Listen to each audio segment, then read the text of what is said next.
Hello dear students, I hope you all are well at your home. Today we will discuss the third topic of descriptive paragraph, that is events. So events can be any type of celebration or witnessing an event. Like celebration, what type of celebration?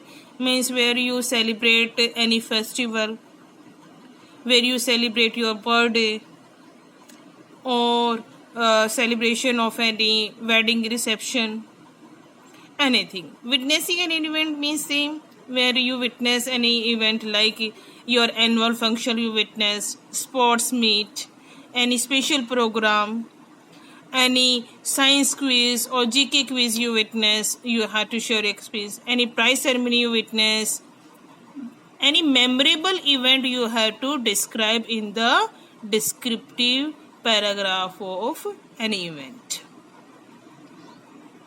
So what are the things it include? Kind of event, what kind of event you are going to describe, the level of excitement, how excited you are at that time, or how you will be exciting when the event will be happening. Surrounding, you had to describe the complete surrounding.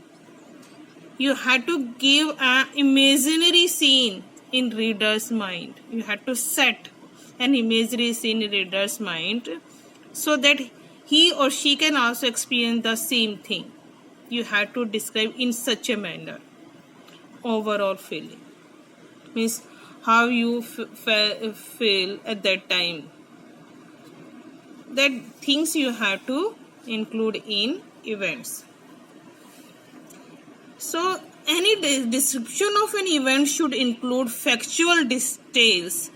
While writing about the event, the following points should be kept in mind. As the event is being described after its completion, one has to use past tense when the event will complete at that time. Okay? All the facts about the event have to include while writing the description. It is always better not to include personal opinion or comment while describing an event. Means it will be very useful for you that this last point, that you are not supposed to use your personal comment. Okay, so now I will discuss the format with you. As usual, first of all, you have to write down the topic on the top, in the middle, and the topic name should be the event name. What type of event you experience, that name should be at the top. Like a wedding ceremony, your annual function, your sports meet, you have to give the title on the top. Now, paragraph 1. I did not mention any subheading here because according to the topic you have to use all subheading. So paragraph 1 is not a subheading. Remember this thing. But you have to make your own subheading according to the topic or paragraph. Is that clear to you? Remember this thing. This is not a subheading. You have to make your own subheading.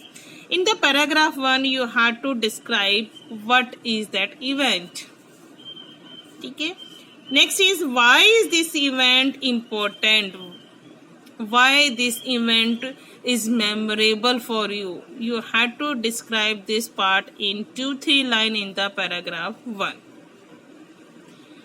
Again, whenever you are using any subheading, you have to leave line before and after both.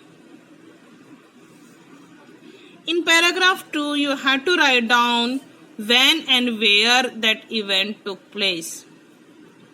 Means you can describe the location of that event, date, at that time, whether it happened in morning or afternoon. There are 2-3 points you have to take. Either you can write down your events according to the time of happening. You can also write down the event according to the importance of the activities. You can also write down the events according to the locations, like where first of all where you went, after that where you went, like this. 2-3 types of events you can describe. It is up to you how you want to describe the event. Okay, generally we are describing the event according to time of happening. Next is paragraph 3. In the paragraph 3, you have to describe the activities that you experience there, that the activities in which you involve there or you like there. Those activities you have to describe in the paragraph 3. Activities happen there, your participation in those activities. Maybe you participated or maybe you did not participate but you liked those activities. That also you can mention. How you enjoyed there, how much you enjoy those activities, that also you can write down in the paragraph number 3. Next is paragraph 4. Again, sensory details. You know very well sensory details are very important. In sensory detail, I discussed the sensory detail in your last descriptive paragraph also. Like what you saw there, smell, what you smell there, taste about the food, hear the sounds. Okay, you have to describe this thing in paragraph number 4. Next paragraph is your conclusion part. You have to summarize all the details in the last paragraph. You can also mention why this event was worth attending, why you especially enjoy this event. Okay, in this part you have to describe the conclusion. You have to summarize all the things. Like this you have to write down the event. Now I will give you questions for the event you have to do in your register. Thank you.